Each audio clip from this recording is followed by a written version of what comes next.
আমাদের এদেশের স্বাধীনতার স্থপতি বঙ্গবন্ধু শেখ মুজিবুর রহমানের সেই ৭ই মার্চের রেসকোর্সের ভাষণ মনে আছে? এবারে সংগ্রাম মুক্তির সংগ্রাম, এবারে সংগ্রাম এখনো কানে বাজে, ঠিক কিনা? যতদিন বাংলাদেশ থাকবে ততদিন এই ভাষণ থাকবে কি থাকবে না? তাহলে নেতা হইতে হইলে এরকম ভাষণ জানা লাগে। বারাক ওবামার নাম শুনছেন? কথা কয় না, শুনছেন? শুনছেন? এই লোকটাও চমৎকার ভাষণ দিতে জানতো। যে এলাকায় যাইতো ওই এলাকা ধরে ডাক দিত, লোকজন খুশি হয়ে যেত। নির্বাচনে জিতে প্রথমে উনি গেল শিকাগো সিটিতে, আমেরিকা একটা শহর আছে শিকাগোতে, বিশাল বড় অ্যাসেম্বলি। উনি ভাষণ শুরু করলেন এভাবে, হ্যালো শিকাগো, মানে পুরো শিকাগো শহরটার একটা ডাক দিলেন। শিকাগোর লোক তো আনন্দে আটখান হয়ে কায়, খুশি। তার মানে নেতাকে ভাষণ দিতে জানতে হয়। আচ্ছা, নেতা যদি ভাষণ দিতে না পারে এটা কি নেতা? কথা কয় না, এটা নেতা? এজন্য নেতা হইতে হইলে কি করা লাগে? ভাষণ দিতে জানা লাগে। দেখবেন যত বড় নেতা তত চমৎকার তার ভাষণ। কথা বলতে না জানলে নেতা হইতে পারে? কথা বলেন। বক্তব্যে পারঙ্গমতা থাকা চাই, অসাধারণ বক্তব্য দেওয়ার ক্ষমতা থাকা চাই। এবার আসুন দেখি বিষ্ণু ইসা ইসলামের এটা ছিল কি ছিল না? আল্লাহর হাবিব সাল্লাল্লাহু আলাইহি ওয়াসাল্লামের বক্তব্য দেওয়ার গুণাবলী ছিল কি ছিল না?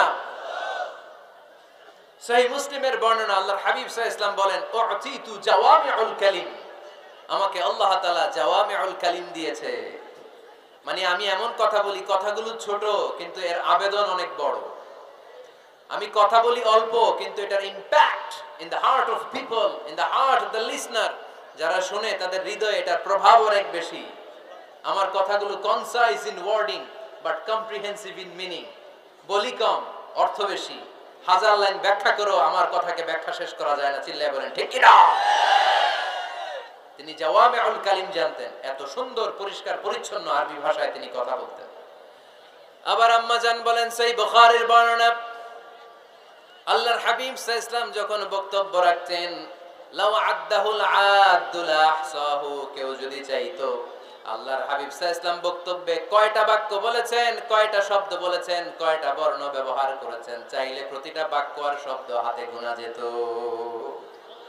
সুবহানাল্লাহ নাই? এত সুন্দর পরিচ্ছন্ন আরবিতে তিনি বক্তব্য করতেন, কথা বলতেন।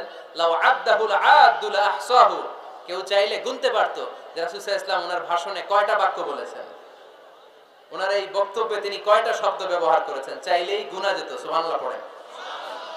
আল্লাহর হাবিব সাল্লাল্লাহু আলাইহি ওয়াসাল্লাম যখন বর্ণনা করতেন, বুখারীর বর্ণনা, আ'আদাহা সালাসান, গুরুত্বপূর্ণ কোনো কথা বললে এটা তিনবার রিপিট করতেন, হাত্তা তুফহামা আনহু, যাতে এটা সহজে বোঝা যায়। গুরুত্বপূর্ণ কথা বলার সময় কয়বার বলতেন? আল্লাহর হাবিব সাল্লাল্লাহু আলাইহি ওয়াসাল্লাম একবার তাকওয়ার ওয়াজ করছিলেন আর বলছিলেন, আত-তাকওয়া হা হুনা, আত-তাকওয়া হা হুনা, আত-তাকওয়া হা হুনা, ওয়া ইউশিরু ইলা সাদরিহি সালাসা মাররাত, তাকওয়া এখানে, তাকওয়া এখানে, তাকওয়া এখানে বলে তিনি অন্তরের দিকে তিনবার ইঙ্গিত করেছেন। সুবহানাল্লাহ পড়বেন না? তাকওয়া থাকে কোন জায়গায়? কোথায়? নাকি আল্লাহর হাবিব বলছেন আত-তাকওয়া হা হুনা, আত-তাকওয়া হা হুনা, আত-তাকওয়া হা হুনা, কি বলছেন? আত-তাকওয়া হা হুনা, তাকওয়া থাকে হৃদয়ে। তার মানে গুরুত্বপূর্ণ কথা বলার সময় আল্লাহর হাবিব সাল্লাল্লাহু আলাইহি ওয়াসাল্লাম তিনবার রিপিট করতেন। সুবহানাল্লাহ পড়েন। এরপর আম্মা জান আয়েশা রাদিয়াল্লাহু তাআলা আনহা বর্ণনা করেন, বুখারীর বর্ণনা, ইয়াতাকাল্লামু বিকালামিন বাইয়িন ফাসলিন, আল্লাহর হাবিব যখন কথা বলতেন, ইয়াতাকাল্লামু বিকালামিন বাইয়িন, সুস্পষ্ট ভাবে কথা বলতেন, ফাসলিন, থেমে থেমে কথা বলতেন, ইয়াতাহাফফাযুহু মান জালাসা ইলাই, তার আশেপাশে যারা বসে থাকতো চাইলে সবগুলো কথা সহজেই মুখস্থ করে ফেলতে পারতো। ইয়াতাকাল্লামু বিকালামিন বাইয়িন, সুস্পষ্ট কথা বলতেন, অস্পষ্ট কোনো কথা আল্লাহর হাবিব সাল্লাল্লাহু আলাইহি ওয়াসাল্লাম কখনো বলেন নাই। ফাসলিন, থেমে থেমে, এক বাক্য শেষ আরেক বাক্য, এক কথা শেষ আরেক কথা। ইয়াতাহাফফাযুহু মান জালাসা ইলাই, এত সুন্দর করে বলতেন তার আশেপাশে যারা বসা চাইলে এগুলো মুখস্থ রাখতে পারতো। আওয়াজ করে পড়তে হবে আল্লাহু আকবার। আবার আল্লাহর নবী মাঝে মাঝে আবেগ ঘন বক্তব্য দিতেন। সাহাবারা বলেন, বিশ্বনবী মাঝে মাঝে এমন বক্তব্য রাখতেন, ওয়াজিলাত মিনহাল কুলুব, যারাফাত মিনহাল আয়ুন, বিশ্বনবীর বক্তব্য শুনে আমাদের হৃদয় বিগলিত হয়ে যেত। বিশ্বনবীর আলোচনা শুনে, নসিহত শুনে আমাদের চোখ দিয়ে ধার ধার করে পানি ঝরতো। দাঁড় দাঁড় করে চোখ দিয়ে পানি ঝরতো, হৃদয় বিগলিত হয়ে যেত। তার মানে আবেগঘন বক্তব্য দিতে জানতেন। আবার পাশাপাশি বিশ্বনবী মাঝে মাঝে জিহাদি বক্তব্য দিতেন, তেজস্বী বক্তব্য দিতেন। হাত্তা ইহতামাররাত আইনা ওয়া আলা সাওতু ওয়াশতাদ্দা গাদাবু। মাঝে মাঝে যখন জ্বালাময়ী তেজস্বী ভাষণ দিতেন, চেহারাটা লাল হয়ে যেত, চোখগুলো লাল হয়ে যেত, বিশ্বনবীর কণ্ঠ উঁচু হয়ে যেত, রাগে তিনি গড়গড় করতে থাকতেন, মনে হচ্ছে তিনি সেনাবাহিনীর কমান্ডার। সুবহানাল্লাহ পড়েন। এই বর্ণনাগুলো থেকে বোঝা যায় একজন বক্তার বক্তব্য দেওয়ার যত কোয়ালিটি থাকতে পারে, যত চমৎকার বক্তব্যের পারঙ্গমতা থাকতে পারে, তার সবগুলো আমার নবীর মধ্যে ছিল কি ছিল না? আওয়াজ করে বলেন, ছিল কি ছিল না? তার মানে নেতৃত্বের যে গুণাবলী, তার 3 নাম্বার গুণাবলী হচ্ছে বাগ্মিতা, এলোকুয়েন্স। নেতার কথা বলতে জানতে হবে। আর তার সবগুলো গুণ আমার বিশ্বনবীর জীবনের মধ্যে পাওয়া যায়, ঠিক কিনা? আপনাদের কি কষ্ট হচ্ছে? গরম লাগতেছে না? আমার তো লাগতেছে অনেক। শেষ করে দেই তাইলে না? হ্যাঁ, কষ্ট হচ্ছে না? তাকবীর দেয়া যাবে? জোরে না আস্তে? কত জোরে? অনেক জোরে।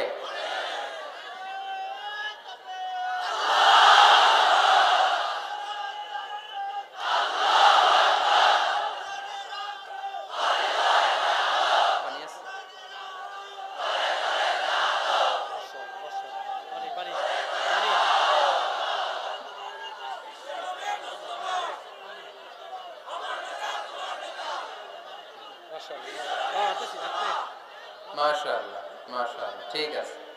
তাহলে আর কয়েক মিনিট বলা যায় না? আচ্ছা, নেতৃত্ব দেওয়ার 4 নাম্বার গুণাবলী হচ্ছে the leader should be broad minded, he shouldn't be the narrow minded. নেতা হইতে হইলে বড় মনের হইতে হবে, কলিজাটা হইতে হবে এত বড়, পুরো দেহটাই হইতে হবে কলিজা। কথা কয় না? পুরো দেহটাই কলিজা, ঠিক কি না? নেতা যদি ন্যারো মাইন্ডেড হয়, এটা কি নেতা?